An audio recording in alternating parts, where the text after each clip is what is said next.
দাদা, হ্যাঁ বলুন। বলছি দাদা, আমরা আমাদের রাজ্যের সবচেয়ে 50 জন গরিব মানুষের জন্য ফান্ড কালেক্ট করছি। সব থেকে গরিব মানুষ মানে? যাদের কাছে একটা টাকাও নেই, যারা দিনে একবারও খেতে পারে না, তাদের জন্য। বুঝলাম। তা আপনাকে কিভাবে সাহায্য করতে পারি? আপনাদের দেখে তো বড়লোক বলে মনে হচ্ছে, আপনারা কিছু টাকা সাহায্য করলেই হবে। 5 টাকা পর্যন্ত আমরা নিচ্ছি। ও এই কথা, আচ্ছা ঠিক আছে, দেখছি।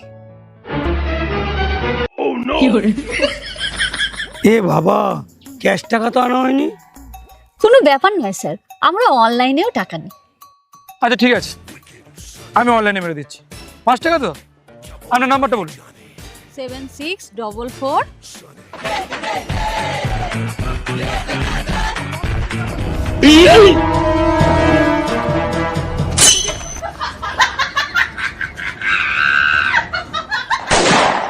নাও নাও, নাম বলো, নাম বলো। দুস্থদের লিস্টে তোমাদের নাম সবার উপরে দেবো। নাম বলো। মিঠুন চক্রবর্তী। আর তোমারটা? শিবু অধিকারী।